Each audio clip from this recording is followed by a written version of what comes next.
Rotary club of Mumbai south आणि Mumbai metropolitan सोबो यांच्या संयुक्त विद्यमाने बाल नेत्रचिकित्सा शिबिराचे आयोजन 20 सप्टेंबर रोजी डॉक्टर के मेहता यांच्या मेहता इंटरनॅशनल आय इन्स्टिट्यूटच्या प्रांगणात करण्यात आले। या शिबिरास महाराष्ट्र विधानसभा अध्यक्ष Rahul Narwekar, rotary district governor Chetan Desai, rotary club of south मुंबईच्या पूर्वाध्यक्ष नरगिस गौर आदी मान्यवर उपस्थित होते। या बाल नेत्रचिकित्सा शिबिरास 600हून अधिक शालेय मुलांनी नेत्र तपासणीचा लाभ घेतला। गुड मॉर्निंग, मेरा नाम रोटरी चेतन देसाई है। ये रोटरी की इनिशिएटिव है और रोटरी डिस्ट्रिक्ट 3141 का मैं डिस्ट्रिक्ट गवर्नर हूँ और मेरे साथ हैं पद्मश्री डॉक्टर के Mehta, who is vibrant president of rotary club of Mumbai south. दोस्तों, ये विजन अगेंस्ट ब्लाइंडनेस एक हमारी मुहिम है जिसके अंतर्गत हम बहुत सारी एक्टिविटीज़ को अंजाम दे रहे हैं। आई चेकअप कैंप इसी मुहिम का एक बहुत महत्वपूर्ण हिस्सा है जो डॉक्टर केकी और एवेन्यू चेयरमैन जैसा है और उनकी टीम बहुत अच्छे से निभा रहे हैं। Doctor Keki, as you all know, is not only a renowned eye surgeon of India but of the entire world. That is the reason we call him Padmashri Keki Mehta. और उन्होंने अपने कार्यकाल में, प्रेसिडेंट के कार्यकाल में इतनी सारी मुहिम, इतने सारे plethora of projects that he has given to District 3141 that we must applaud his commitment towards vision against blindness. Some of the things which I want to highlight here is this camp will augur well for the underprivileged. जो यहाँ के underprivileged बच्चे हैं, उन सभी का eye checkup camp आज होने जा रहा है।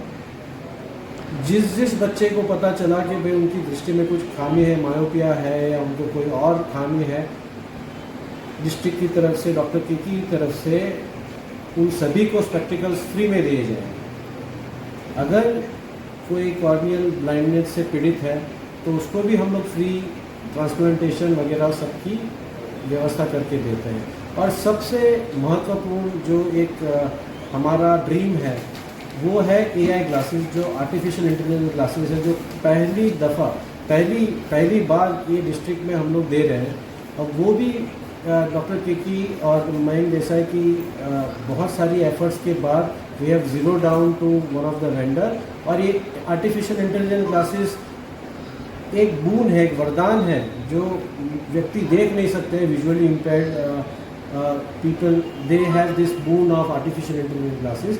वो ग्लासेस पहले से आपको ब्रेल लिपि की ज़रूरत नहीं पड़ती है। जो अगर बुक पढ़ रहे हो, the text is converted through artificial intelligence into speech, और वो स्पीच आपको AI ग्लासेस से आपको सुनाई देता है। सो इतना रिवोल्यूशनरी प्रोडक्ट और इतना अच्छा काम ये एवेन्यू में हो रहा है that all the way from Borivali to Kolaba, I have come just for my friend Dr. K Mehta, who is doing a fabulous job in the area of vision against blindness. I will be here for a few minutes interacting with some of the kids, and then I have to attend another meeting with Kolaba. Thank you so much. Thank you sir. आमतौर पे ये देखा गया है कि camp करे जाते हैं तो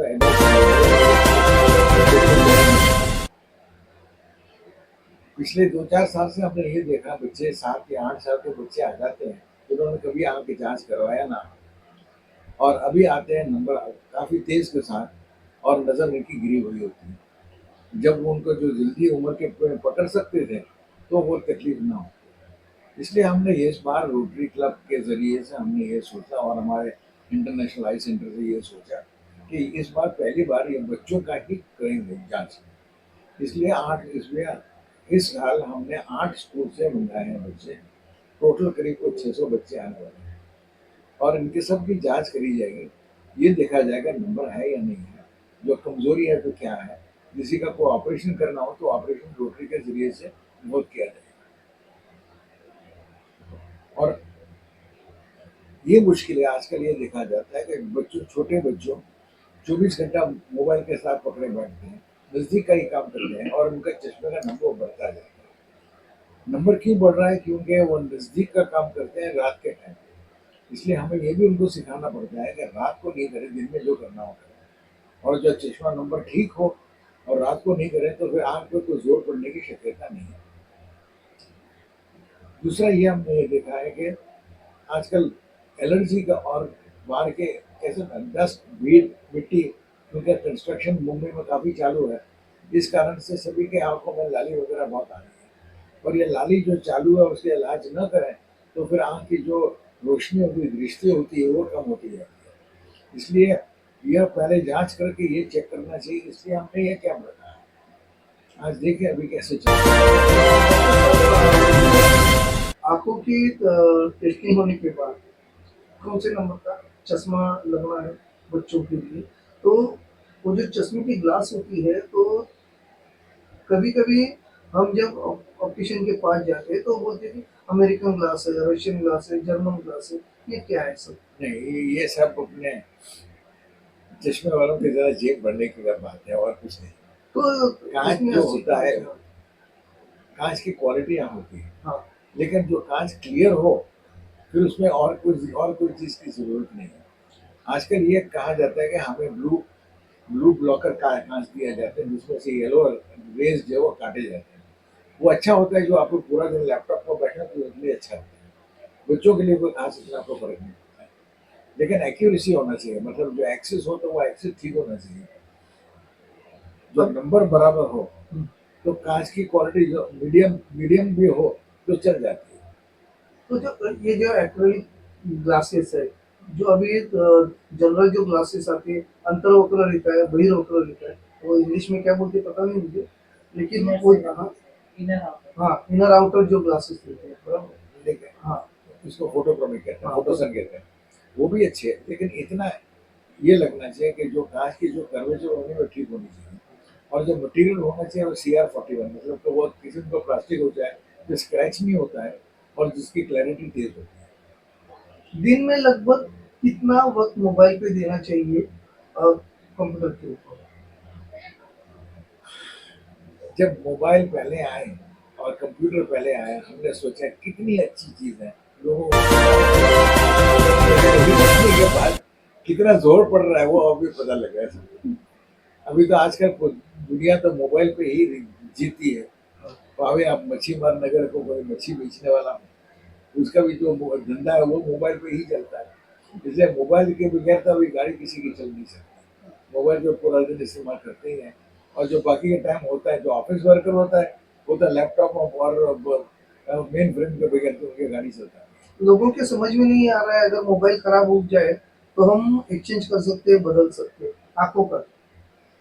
आंखों में इसी बात है, इतना पता लगना चाहिए कि मोबाइल और ये इस्तेमाल करने से इतना कोई खास फर्क पड़ता नहीं, लेकिन जोर नहीं पड़ना चाहिए और बीच में रेस्ट होना चाहिए।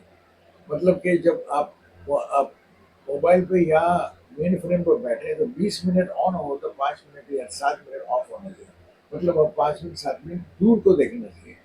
तो एकोमोडेशन जो होता है वो नज़दीक से दूर के रिलैक्स हो जाता है और आंखों जो जोर पड़ता है वो निकल जाता है। मतलब लगातार नहीं बैठना चाहिए, बीच में क्या फर्क है। अभी बहुत वक्त से देखने को मिलता है, मुझे नहीं, बहुत सारे लोगों को, कि बच्चा जैसे मोबाइल खेल रहा है, मोबाइल की बैटरी जैसे कम होती है 20-22% पे आके वो चार्जिंग पे लगा लेता है, फिर टीवी चालू करता है, फिर वो कार्टून देखता है, फिर उसे मनपसंद प्रोग्राम देखते हैं। तो इसमें जो गैप की कोई गुंजाइश नहीं है, स्कूल जाता है तो वो सोचता है मैं कब घर पे जाऊँ और सबसे मोबाइल से प्यारे खेलूं। मोबाइल से कब मिलूँ, हाँ, ये हो रहा है। वो तो है ही, वो तो है ही। तो इसके ऊपर कुछ इसके ऊपर क्या मुश्किल ये कर क्या सकते हैं? बच्चों से जो मोबाइल ले लो तो बच्चा रोएगा। छोटा बच्चा 3 महीने का 4 महीने का, इसलिए तो यह है कि मोबाइल के बगैर तो गाड़ी चलती नहीं आ सकती, लेकिन जब मोबाइल की क्वालिटी अच्छी हो तो सब कुछ चल जाता है। तो आजकल तो अच्छी क्वालिटी का मोबाइल आने लग गए, इंडिया में बने हुए 8-10 हज़ार पर अच्छे आते हैं।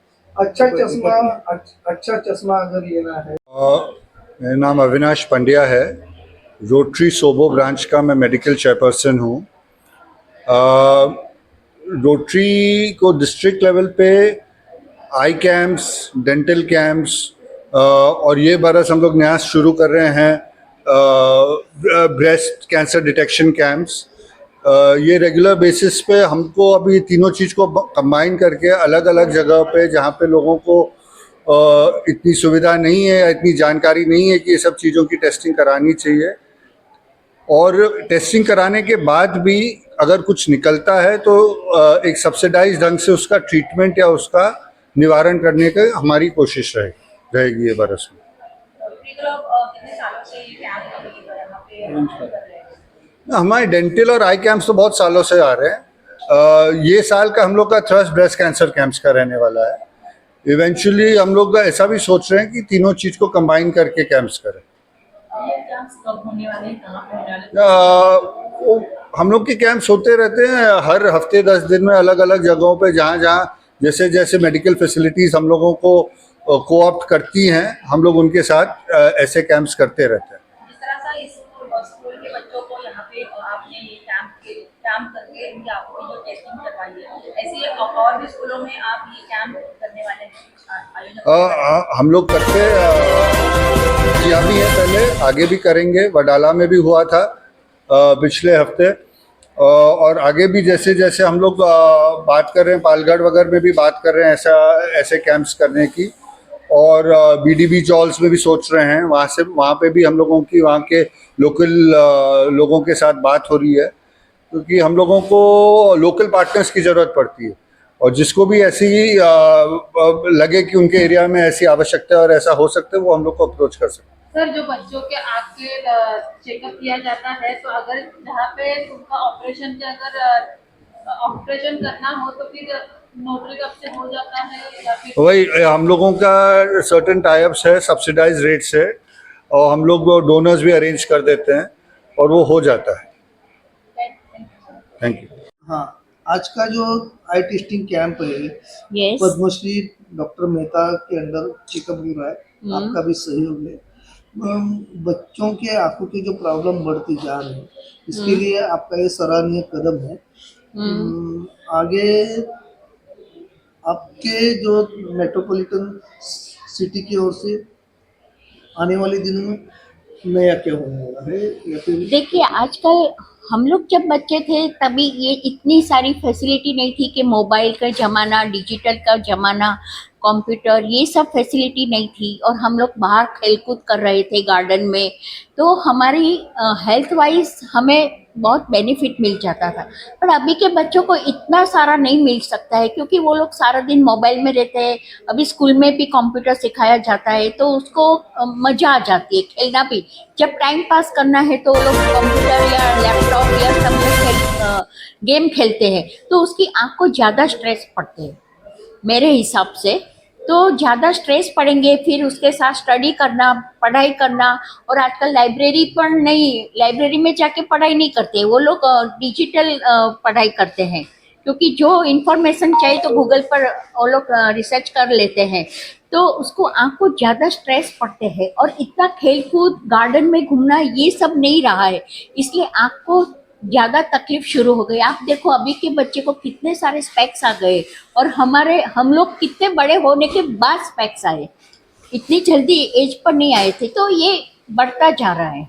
जो अंतर था पहले में कि कुछ सालों के बाद, यानी 25-26 साल के बाद आपको चश्मा लगता था, स्पेक्स लगता था। लेकिन अभी तो 5-6 साल के बच्चे हुए नहीं कि हाँ, तो उसको उनके गले में भी ये उपहार आ गया है, क्योंकि वो एक तो क्या होता है कि मदर्स है ना, इतना विटामिन जो करना चाहिए वो भी कम हो जा गया है, कि नहीं मैं ये डाइट फूड लूँगी, ये करूँगी, ये सब जो नखरा हो गया है ना, इसकी वजह से उसका विटामिन मिनरल सब कम होता जाता है, इम्यूनिटी सिस्टम कम हो जाती थी।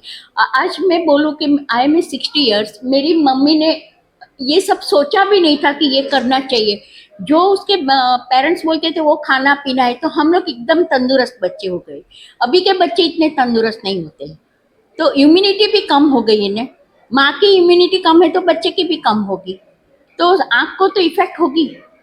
अगर लैपटॉप से और मोबाइल से दूर रहना है तो बच्चों को मैदान में जाना चाहिए, गार्डन में डेफिनेटली जाना चाहिए, और 1-2 घंटा तो ऐसा करना ही चाहिए। पर अभी की मम्मी को कंपटीशन है कि इसके बच्चे ये क्लास में गए, फर्स्ट आ गए, तो मेरा बच्चा कोई कम नहीं है। ये क्लास की कंपटीशन की वजह से उसका खेलकूद चला गया है। पहले ऐसा नहीं था, हर मम्मियों इतनी कंपटीशन में नहीं बैठती थी कि मेरा बच्चा ये भी क्लास में जाता है, ये भी क्लास। आज मेरा ग्रैंड चाइल्ड है घर में, स्कूल में से आता है 3 बजे और आधा घंटा में ये क्लास में गया, दूसरा क्लास में गया, ऐसे करके रात को 7 बजे तक क्लास चालू रहता है। अभी खेल कूद कब करेगा? तो पेरेंट्स ने जो अपनी दिमाग की जो स्पर्धा है वो बच्चों के ऊपर थोप दिए, बिल्कुल थोप दिए। मैं कितने बार बहू को भी बोलती हूँ तो बोलते नहीं नहीं ये बच्चों को सिखाना है। अभी ज्यादा बोलना ही बेकार है। शुरू हो जाएगा ना, क्योंकि सास भी कभी बोलती।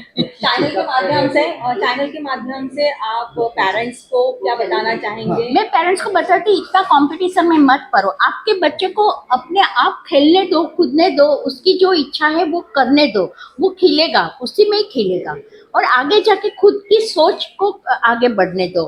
हम अपने विचार नहीं थोपना चाहिए कि जो मैं नहीं कर सकती वही बच्चे करें, ऐसा कुछ नहीं है। Thank you ma'am. Thank you so much.